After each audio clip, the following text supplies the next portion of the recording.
En 30 minutos, MF Economía e Inversiones y Radio 1000 te traen los principales temas económicos del mundo y de Paraguay con Economía a 1000. Llegó la hora de conocer a la pick-up que va a redefinirlo todo. Un vehículo con una fuerza increíble, con una capacidad sorprendente, con tecnología nunca vista en el segmento.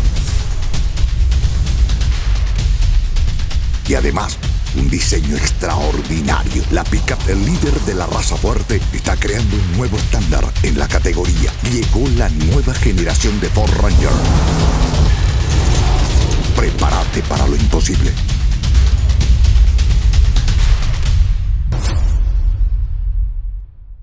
En Economía al Oído, Manuel Ferreira analiza los temas que marcan la economía global, regional y de Paraguay, con una mirada crítica y enfoque claro. Y si buscas noticias y voces claves del ámbito económico nacional, escucha también el podcast Economía a 1000, el espacio de entrevistas y actualidad. Dos miradas, una misma fuente. MF Economía e Inversiones.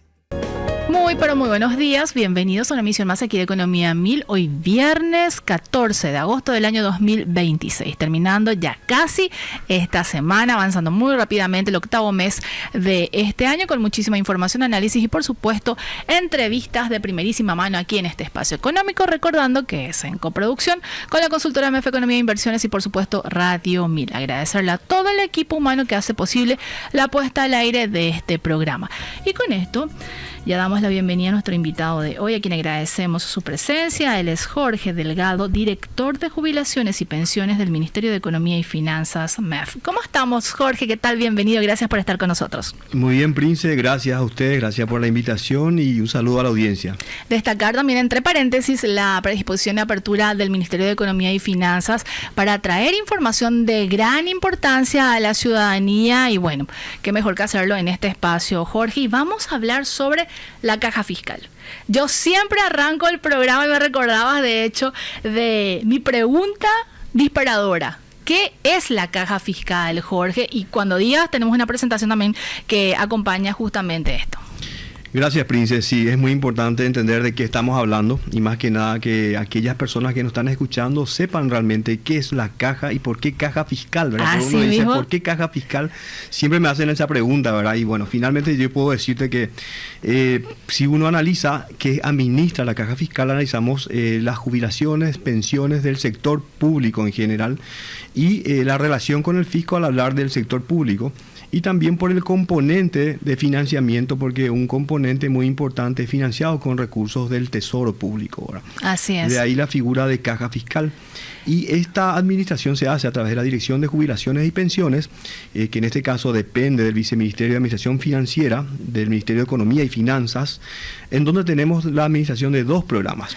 Y ahí le pedimos el soporte, por favor, a los compañeros de lo que sería la presentación. Teníamos la primera lámina y en la segunda donde se ve eso que decía justamente Jorge, por qué está compuesto estos programas. Y la siguiente, por favor, compañeros, para acompañar. Y podemos desagregar en ese sentido, Jorge. La caja fiscal está compuesta por dos programas contributivos. Por supuesto, son dos programas contributivos. En este caso tenemos el programa contributivo civil y el programa contributivo no civil.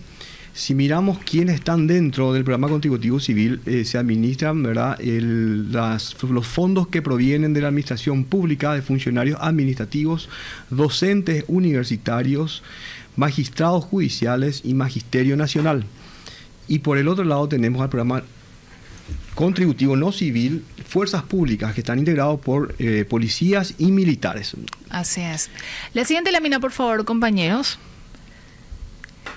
Tenemos ahí, ¿a qué se considera reparto de solidaridad? Este es un esquema, porque tenemos varios esquemas cuando estamos hablando del sistema previsional, ¿correcto, así Jorge? Mismo, sí, hay varios sistemas, ¿verdad? Sí. El nuestro en particular es el sistema de reparto solidario, Prince, que más bien consiste, ¿verdad?, que todos los aportes del obligatorio, en este caso, realizado por los trabajadores en actividad, que conforman el fondo, ¿verdad?, esto es el financiamiento. Se produce el financiamiento con el aporte del que está hoy en actividad y con ese financiamiento de esos recursos es utilizado para el pago a los que hoy se encuentran ya en situación de retiro o jubilados. O sea, se conforma estos recursos deben ser administrados, deben trabajar estos recursos, por supuesto, tienen que ser rentabilizados, y esto debería garantizar el futuro de la jubilación del que hoy está cotizando. O sea, sería un sistema de reparto intergeneracional.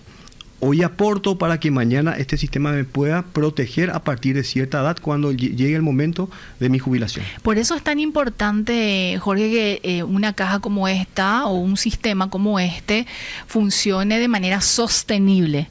Y dijiste, creo que una palabra clave ahí de intergeneracional, ¿correcto? Así mismo. Intergeneracional. ¿Por qué intergeneracional? Sí. Porque esa solidaridad entre los que hoy están cotizando prácticamente establece un equilibrio entre el aporte del que hoy cotiza para el que está percibiendo esa jubilación, y cuando se rompe ese equilibrio financiero, ahí empieza o inicia el problema del descalce que hoy estamos teniendo ahora. Que vamos a entrar dentro de unos minutos más en ese punto. La siguiente lámina, por favor, compañeros. Y aquí también termina siendo clave porque ¿cómo se financia ya entrando básicamente en esa estructura, Jorge? Sí. Tenemos un financiamiento. En realidad los financiamientos vienen del aporte, como estuve mencionando, sí, de los funcionarios empleados públicos, además de contribuciones, ¿verdad? Y las contribuciones son aquellos que no precisamente representan al aporte como una cotización, sino también, en estos casos, cuando el funcionario tuvo un incremento salarial, cuando existe algunas multas, sí, o en casos de también cargos vacantes que estuvo vigente, eso aclaro, hasta antes de esta nueva ley, ¿verdad? Claro. Que formaba parte, a partir de ahora los cargos vacantes ya no, pero todos esos forman parte de una contribución, y la finalidad es sostener, ¿verdad? Fortalecer en este caso al sistema solidario.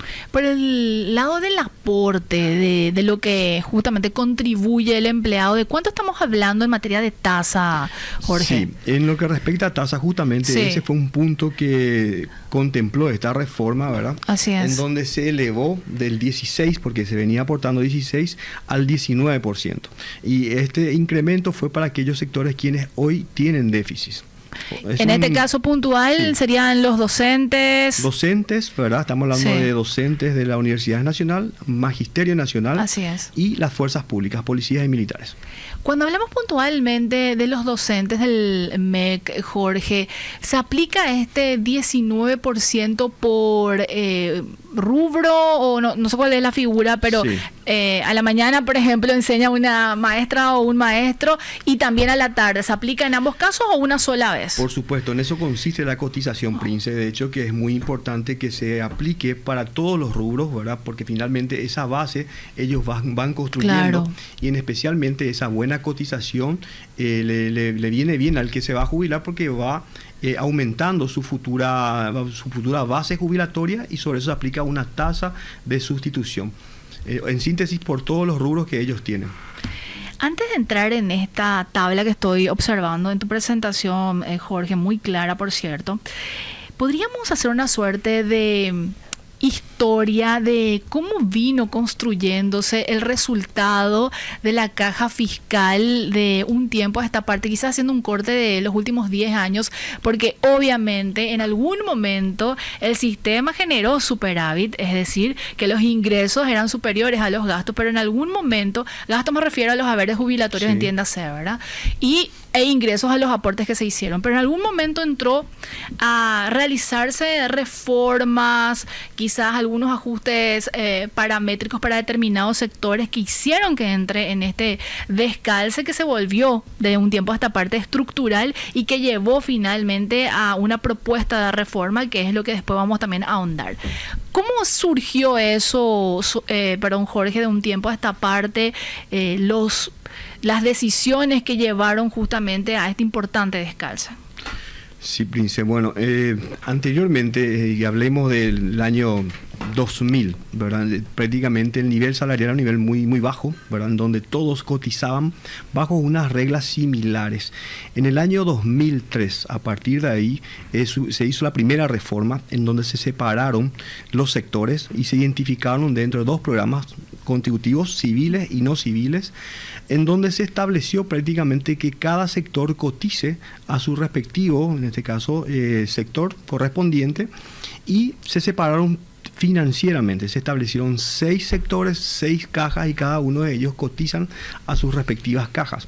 Esto fue evolucionando. Evidentemente, con el tiempo, el resultado en sí de las cotizaciones empezaron a ser escasos en relación a las jubilaciones que se vienen dando. Claro. Especialmente a partir del año 2012, 2013, 2015 en adelante, empezó a profundizarse el déficit por el incremento salarial. Por darte un ejemplo, sí, dentro del sector de los docentes empezaron a tener ellos anualmente desde el año 2015 al 2020 aumentos salariales, y eso hizo a que tengan mejor cotización. Y también los militares tienen ellos sus respectivos incrementos salariales que están en relación directa con el aumento del salario mínimo. Ellos están indexados al salario mínimo, y eso también hace que ellos tengan una buena jubilación, ¿verdad?, cuando pasan a retiro. Pero el problema, desde mi punto de vista, radicó en el año 2003, cuando se hizo la primera reforma, en donde nos estableció lo más importante. ¿Cuál fue eso? La edad mínima. La edad mínima es realmente el punto de equilibrio en donde uno deja de cotizar, deja de meter recursos como aportantes y empieza a servirse o a beneficiarse del sistema, ¿verdad? Ya empieza a ser un jubilado. Entonces, cuando no se establece en el año 2003 la edad mínima para justamente estos sectores que hoy están con un alto déficit, que hablamos nuevamente de los docentes y fuerzas públicas, ellos continuaron cotizando y, por supuesto, configurando derechos sin la necesidad de una edad mínima. ¿Qué significa esto, Prince? Que con la evolución del tiempo, la jubilación empezó a tener un costo, ¿verdad?, mucho más fuerte para la caja, ¿verdad? Y al no contar con un requerimiento de edad mínima, empezamos a tener jubilados muy jóvenes. Y la expectativa de vida te lleva a que finalmente muchos de ellos se jubilan aportando 25 años o 28 años, pero tienen el beneficio jubilatorio por mayor cantidad de tiempo. Podrían estar jubilados por más de 30 o 35 años. Por esto que decías, la expectativa de vida, que de hecho va incrementándose, Jorge. Si mal no recuerdo, 75 años para las mujeres y 73 para los hombres. Así mismo. Y ahí es donde se genera el descalce significativo, porque para que la gente pueda entender y seguirnos también, y como de alguna manera sumando lo que estás diciendo, cuando hablamos de esto que mencionabas, de un esquema, un sistema solidario, la idea o la esencia de un sistema de esas características es que los aportes de un trabajador en condición de actividad lleguen relativamente a cubrir cuando se encuentra ya fuera de la actividad como tal, o sea, en una situación pasiva, por decirlo de alguna manera.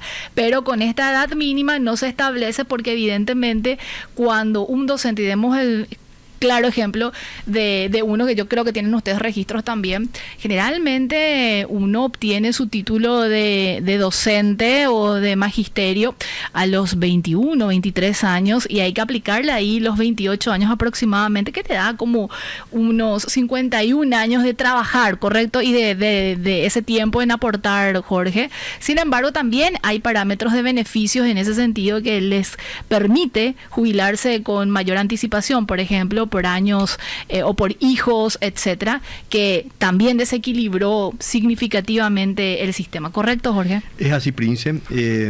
Finalmente, si uno analiza la historia, en el año 99-2000 ingresaron masivamente muchos docentes. Sí. Y estos docentes que ingresaron en esa época hoy están configurando derechos. Transcurrió 25 años, todos ellos están saliendo nuevamente, están requiriendo la jubilación inmediata, y esa salida masiva de estos docentes tiene un doble efecto. Claro. Disminuye el ingreso y aumenta el gasto. Entonces, ese también es un dato a considerar, ¿verdad? Y al no tener en cuenta la edad mínima, ese derecho se da con al simple momento de donde uno ya llega a los 25 años de servicio. Pero el daño causa más bien desde el momento que ingresa, porque cuando uno ingresa, desde ese momento ya queda a cargo de la caja pagar mensualmente, y estos beneficios tienen actualizaciones de manera anual, en donde estos beneficios van aumentando, y la incorporación del gasto hace cada vez que sea más insostenible, porque los ingresos también van disminuyendo, y la salida masiva hace un efecto acelerador al sistema. Acá no entramos a hablar ni a hacer juicio de valor si se merece o no se merece un determinado sector. Estamos hablando financieramente cómo funciona y cómo no funciona. Y en el caso de las fuerzas públicas es un tratamiento también muy particular, Jorge, y que acumuló de un tiempo a esta parte de beneficios que no se ven en otras cajas a nivel mundial. Asimismo, sí, podemos pasar en el siguiente slide. La siguiente lámina, por favor, compañeros. Esto ya sería la siguiente, donde tenemos el recuadro ahí. Muchas gracias. Sí. Esta es una lámina donde podemos ver cuál es la configuración establecida, cuál fue la configuración establecida para todos los sectores antes de esta última ley emitida en marzo, la 7633, ¿verdad? Donde se intentó hacer un ajuste a los parámetros de manera a mitigar, ¿verdad?, el contexto en sí del déficit, ¿verdad? Finalmente, la configuración anterior para las fuerzas públicas y para los docentes no establecía una edad mínima. Para las fuerzas públicas, tanto militares y policías, un tiempo máximo de servicio de 30 años. Entonces, como ellos, en el caso de los suboficiales, normalmente inician a partir de los 22 años y los oficiales podrían iniciar a partir de los 24 años. Hay una diferencia de 2 años entre oficiales y suboficiales. En promedio ellos culminan a los 49, 50 o 52 años, culminan sus 30 años de servicio y tienen una tasa de sustitución del 100%. Ahí ese concepto podemos establecer, por favor, Jorge. ¿A qué se refiere tasa? ¿A qué nos referimos con la tasa de sustitución? Te aclaro, la tasa de sustitución sería el reemplazo. Yo vengo percibiendo un salario y reemplazo por un haber jubilatorio. Y cuando hablamos del 100%, debería cobrar exactamente lo que cobró hasta su último mes cotizado. Estamos hablando de que lleva el 100%, y eso, por supuesto, a lo que ya veníamos diciendo, al no tener un tiempo mínimo y nuevamente una tasa muy elevada, genera un mayor costo. Si uno hace un análisis durante 30 años, un activo puede aportar una cierta cantidad de recursos, y si esos recursos, ¿verdad?, son los mismos recursos que debe financiar a este jubilado, quizás podría financiarle sus primeros 3 años como jubilado. Pero la expectativa de vida te dice que podría seguir viviendo otros 30 años más. ¿Y qué haces en esa situación? Que está desfinanciado, que es lo que nos va a llevar también más adelante a ese análisis.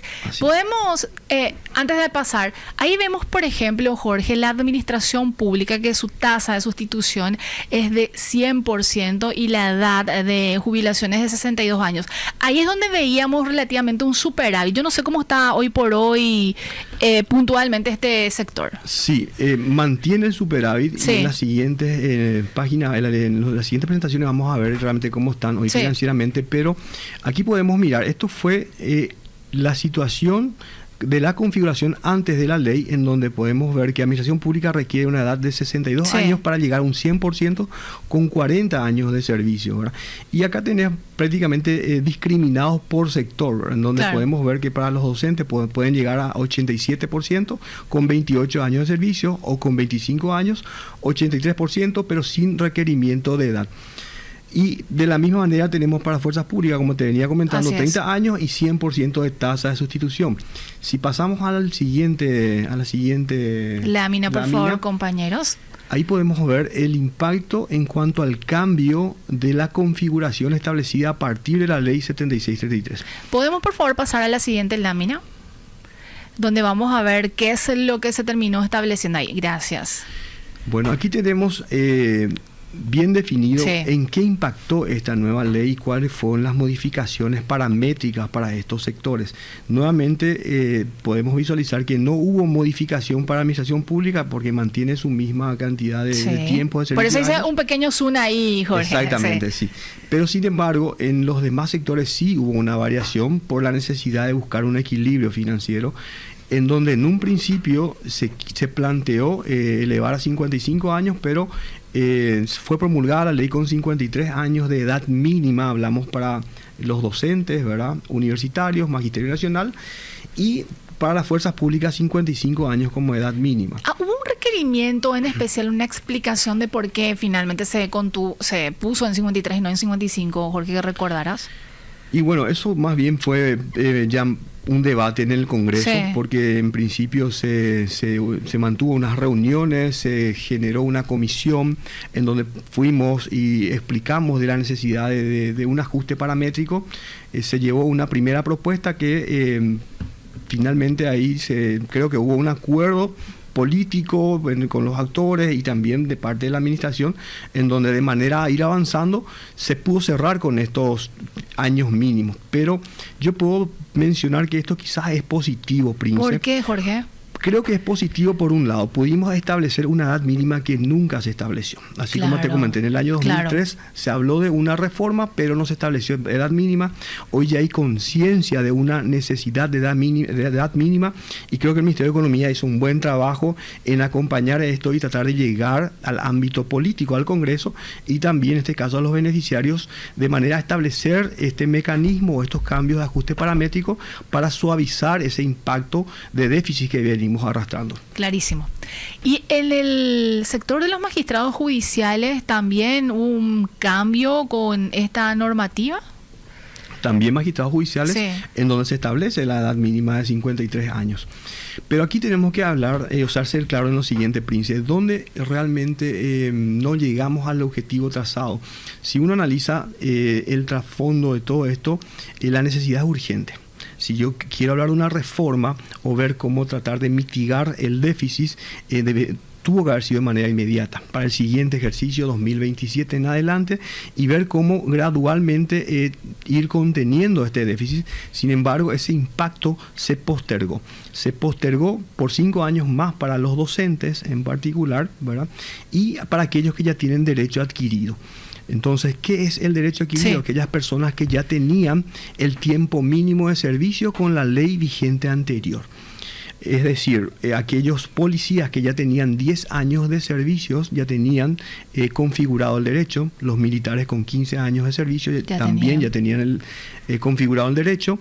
Y los docentes que, por supuesto, a partir de los 25 recién tenían configurado el derecho. Sin embargo, se consiguió ahí en el Congreso, ¿verdad? Esto ya fue en el ámbito del Senado, un artículo en donde se le estableció el derecho a partir de los 20 años.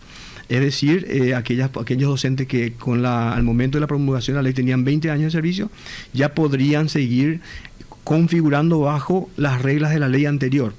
Es decir, este impacto se postergó al 2032 o al 2031, por decirlo así, Prince, por lo que si uno analiza financieramente, aún quizás no vamos a tener de manera inmediata lo que veníamos buscando. Y te iba a agregar ahí, Jorge, que justamente son los sectores que necesitaban una mayor reforma y ya, en el inmediato proceso, y esto se posterga generando, y por eso es que la gente de repente dice no vemos los efectos de la reforma. ¿Es cierto, Jorge? ¿Podemos de alguna manera profundizar en ese punto a la vuelta del corte, te parece? Sí, Princesa, sí. Bueno. Vamos a seguir conversando con nuestro invitado de hoy, Jorge Delgado, director de Jubilaciones y Pensiones del Ministerio de Economía y Finanzas. Seguimos con nuestro invitado de hoy, con el director de Jubilaciones y Pensiones del Ministerio de Economía y Finanzas, Jorge Delgado. Jorge, muchísimo todavía por abordar en este tema, así que dejamos pendiente también otra venida aquí en este espacio económico, pero seguimos avanzando. Tenemos la siguiente lámina, por favor, compañeros. Lo importante de este debate, Jorge, es que todo lo que estás compartiendo con nosotros y sobre todo los datos, las estadísticas están a disposición del público. La gente puede entrar a la página web del Ministerio de Economía y Finanzas, y de hecho yo soy usuaria asidua de esa página. La siguiente lámina, por favor, compañeros. Todo se tiene en línea, está en la web, donde pueden encontrar, Jorge. Así es, Prince. Es muy importante en este caso hablar de la transparencia en la gestión, más que nada proveer información, pero también importante aprovechar tu medio para llegar a todos nuestros beneficiarios, aquellos que tengan intención de conocer más sobre la situación financiera de la Caja.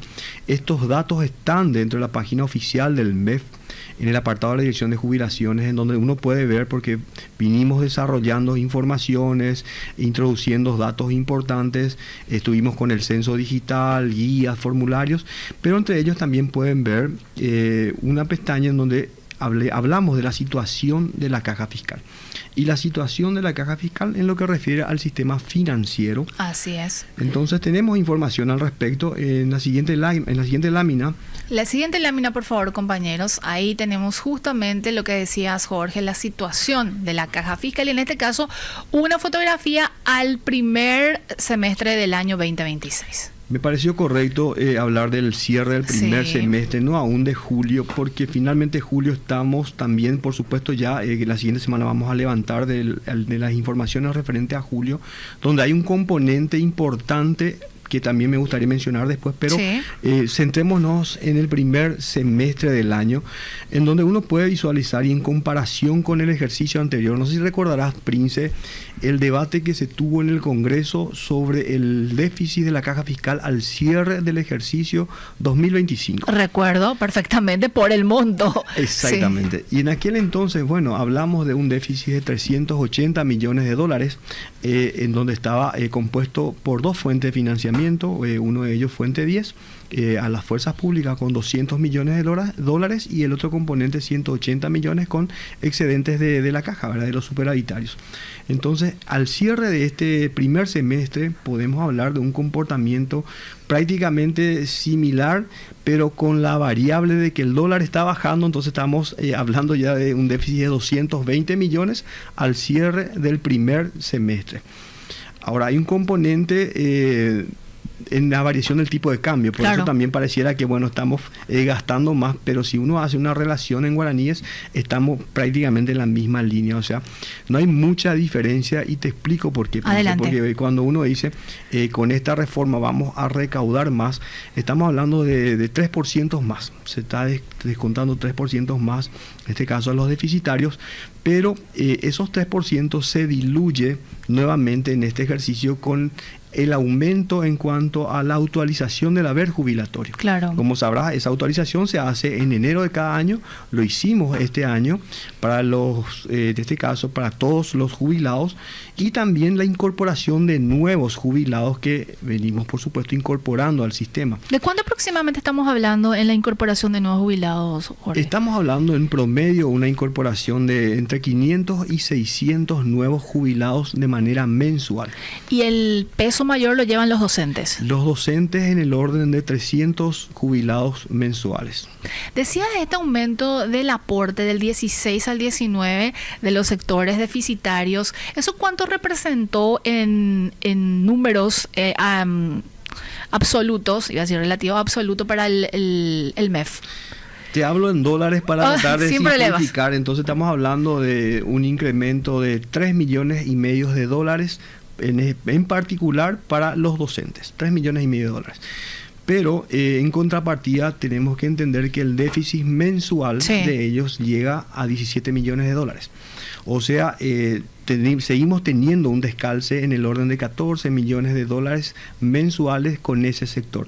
Si te fijas en el slide, podés mirar el último ítem. Maestros tienen al cierre de junio un descalce en el orden del 46%, es decir, 609 mil millones de guaraníes. ¿Qué significa esto? Que del total del gasto, ellos financian prácticamente el 54%. Y tenemos aún el 46% como un componente deficitario. O sea, sigue el déficit muy fuerte y manteniéndose. ¿Y este comportamiento tiene una tendencia para los siguientes meses similar, Jorge? ¿O ciertamente una contención? En realidad se va a mantener esto porque seguimos, por supuesto, introduciendo al sistema de 300 docentes de manera mensual. Y lo que sí hay que entender acá, Prince, que si uno simplemente habla de aporte, ¿verdad? No sería esa la fórmula ideal, porque si haces el simple análisis, con 19% siguen calzando el 50% de su gasto. Es decir, si duplicamos el aporte, que es algo imposible de establecer, un 38%, ahí estarían equilibrando su gasto.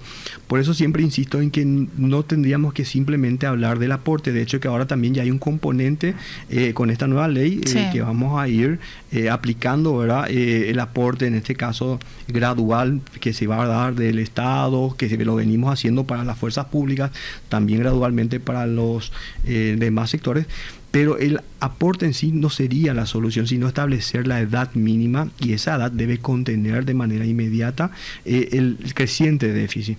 Por eso es una fórmula compleja esta, totalmente, en donde no podemos seguir esperando, porque mientras más esperemos en hacer las medidas correctivas, el costo se traslada, en este caso particular, al cotizante, porque hoy un docente o un personal de las fuerzas públicas que está incorporándose al sistema ya inicia con una cotización o con un aporte elevado, y tampoco tenemos cómo garantizar esto en el tiempo. Por eso es importante tomar la medida correctiva, y mientras más rápido lo hagamos, el costo va a ser menor. Totalmente. Y también para la ciudadanía cuando hablamos de recursos del Estado a futuro. Así mismo, Jorge. Y aquí en este componente de las fuerzas públicas también el descalce sigue siendo significativo, al menos si lo sumamos militares y policías, Jorge. ¿La tendencia también imagino que es la misma, o hay como un pequeño respiro de acuerdo a lo que ven? No, la tendencia es la misma. Sí. Ellos también tienen una jubilación masiva, ellos salen por remesas, los policías trabajan hasta diciembre y los militares también, con la diferencia que pasan a retiro los policías ya a partir de enero, y los militares siguen en situación de retiro hasta el mes de junio. Es decir, a los militares normalmente le metemos o le incluimos dentro de la caja fiscal como nuevos beneficiarios a partir del mes de julio, y los policías entran cuando ya tengan su decreto de pase a retiro, normalmente se da entre el mes de marzo y abril. Y si hablamos de cantidad, en promedio hablamos de 600 policías y 400 militares. Sería un promedio de las remesas que van jubilándose anualmente. Jorge, antes de irnos al corte, me gustaría también plantearte la siguiente pregunta. Hablabas de 380 millones de dólares en el cierre 2025 de déficit, y ya lo explicabas, financiado por dos componentes, básicamente por dos fuentes. ¿Para el 2026 ya tienen manejado también de cuánto podría cerrar? ¿O de acuerdo a las proyecciones que vienen haciendo también? Sí, bueno, tenemos que recordar que cerramos con 220 millones de dólares de déficit a junio, pero a partir del segundo semestre hay un componente favorable que ¿Cuál te comenté. Es ese? Sería el aporte del personal o empleado público, que es el contratado. Esto es prácticamente, vamos a decir, es un pequeño recurso que estaríamos recibiendo en el orden de 6 millones de dólares mensuales, que si bien es un monto mínimo en comparación al déficit, también estaría esto ayudando a mantener el sistema, ¿verdad? Clarísimo. Hacemos nuestra última pausa y a la vuelta seguimos conversando con el director de Jubilaciones y Pensiones del MEF, Jorge Delgado.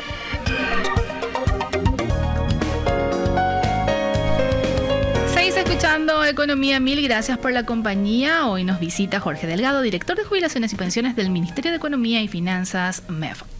Compañeros, si me pueden dar el soporte de la última lámina, por favor. Así como todo un sistema previsional necesita también generar recursos, como decirlo de alguna manera, adicionales, Jorge, porque obviamente los aportes tienen que rentabilizarse, y hay como tres patas cuando hablamos de seguridad social: liquidez, rentabilidad, seguridad. La caja fiscal también hace inversiones, tengo entendido, y de hecho lo vemos en esta tabla, Jorge. ¿Podemos hacer una suerte de historia también desde cuándo se vinieron invirtiendo estos recursos de la caja fiscal y si ha generado rentabilidad en ese tiempo? Sí, es correcto, Prince. De hecho, que la caja fiscal viene invirtiendo desde el año 2013, en donde en aquel entonces iniciaron con los bonos a través de la AFD, y esto fue evolucionando, empezamos a meter más instrumentos, ¿verdad? También con CDA. Y el año pasado se hizo una inversión muy interesante en el orden de 1 billón, ¿verdad? Con una tasa promedio de rendimiento del 12%. Una tasa muy buena. Muy buena, sí. Tasa realmente. Todo en guaraníes, Jorge, ¿no? Todo en guaraníes en diferentes bancos, ¿verdad? Sí. Y bueno, de hecho que venimos siempre tratando de ver cómo darle también un buen manejo a estos recursos, ¿verdad? Y seguimos viendo, analizando también la posibilidad de espacio y seguir invirtiendo. ¿Cuáles serían otros instrumentos fuera del certificado de depósito de ahorro, de los depósitos a la vista que vemos ahí, bonos? ¿Qué otro instrumento? Hoy estamos teniendo esos instrumentos. Sí. Por supuesto, tenemos que experimentar también o ir viendo otros instrumentos, ¿verdad? Pero bueno, son los instrumentos que hoy estamos, vamos a decir, emitiendo, ¿verdad? Todos estos recursos están en el mercado local, no salieron afuera. Mercado local. ¿Cuánto ya se generó en materia de intereses desde ese año, aquel 2013, hasta ahora aproximadamente, Jorge? Apelas mucho a mi memoria, princesa. Vamos a ver, al primer semestre entonces de No, te digo, sí. 1.7 billones estimativamente serían los intereses percibidos desde la primera colocación a la fecha. Perfecto. Y para este año, bueno, tenemos previsto, ¿verdad? La reserva, bueno, en este caso sería percibir 282 mil millones de guaraníes en concepto de interés. O sea, la plata no está parada. Se trata de lo poco que queda, tratar de justamente de invertirlo y generar rentabilidad. Buscar rentabilidad. Se capitalizó desde el 2013 hasta ahora 3,4 billones de guaraníes aproximadamente. 3.4 sería lo que hoy tenemos invertido a la vista y en CDA también, ¿no? Claro, esta es una fotografía. Es vigente al cierre de junio. Jorge, con respecto a otros puntos que quieras quizás remarcar, de dar un mensaje, alguna reflexión final de la entrevista que tuvimos, quizás acerca de la necesidad de que la gente pueda también entender de lo que estamos hablando cuando justamente traemos aquí en este espacio lo de la caja fiscal, que no es una cuestión aislada del sector público, sino que afecta directamente también a nuestros bolsillos. Si bien no percibimos quizás en este momento con nuestros impuestos, hoy por hoy se están pagando justamente estos descalces, estos saldos negativos. ¿Alguna reflexión final?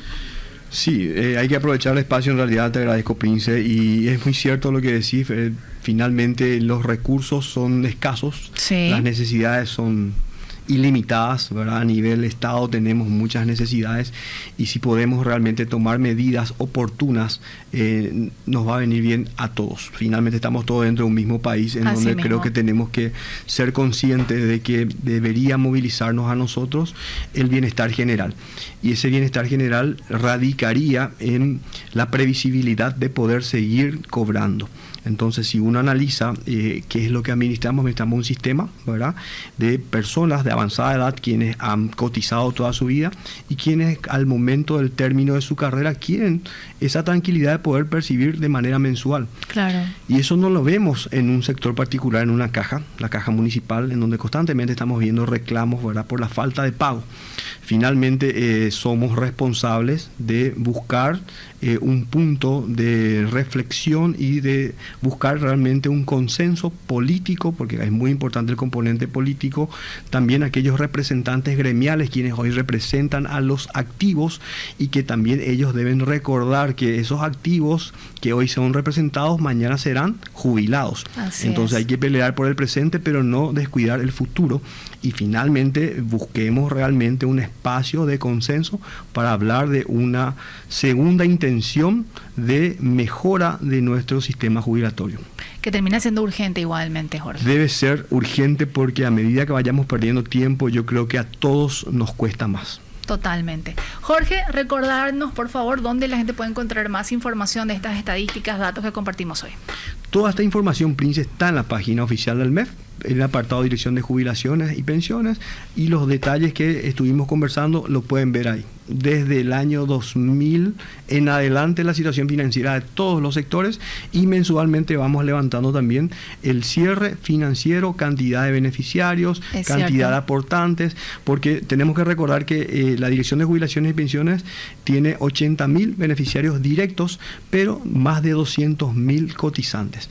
O sea, lo que administramos no es poca cosa y yo creo que tenemos que tomar con la mayor seriedad posible. Y en esa línea, Jorge, también tienen planificado hacer innovaciones, aplicar mayor tecnología, tengo entendido, es necesario por el universo justamente que están manejando. Te agradezco, Prince, realmente ahí me colocaste, gracias, me colocaste un poquito ahí también la posibilidad de hablar de lo que es la gestión. Sí, estamos avanzando, tenemos procesos ya hoy prácticamente evitando el uso de papel con firma certificada, cualificada, estamos jubilándole justamente al sector que más demanda nos pide, ¿verdad?, que son los docentes. Entonces estamos ya desde el año año pasado emitiendo resoluciones ya desmaterializadas con firma cualificada. Todas las resoluciones de los docentes.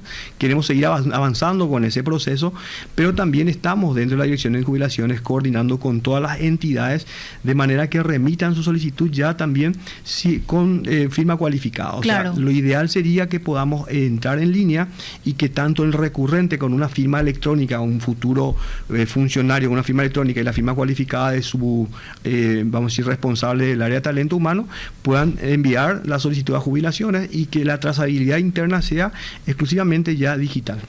Y ahí se va a ahorrar el potencial jubilado, el que está por jubilarse, tiempo, cero estrés, todo digital, como también amerita justamente este proceso de ir avanzando.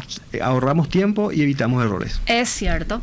Jorge, un gusto tenerte en este espacio, que tengas un excelente fin de semana. Gracias, Prince, por el espacio. Estuvimos con Jorge Delgado, director de Jubilaciones y Pensiones del Ministerio de Economía y Finanzas, MEF, hablándonos sobre la caja fiscal, aportes, saberes, déficit y perspectivas.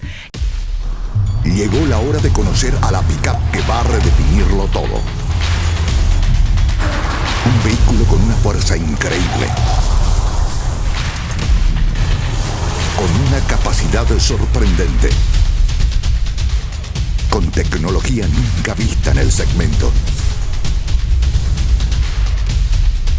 Y además, un diseño extraordinario. La pick-up, el líder de la raza fuerte, está creando un nuevo estándar en la categoría. Llegó la nueva generación de Ford Ranger. Prepárate para lo imposible.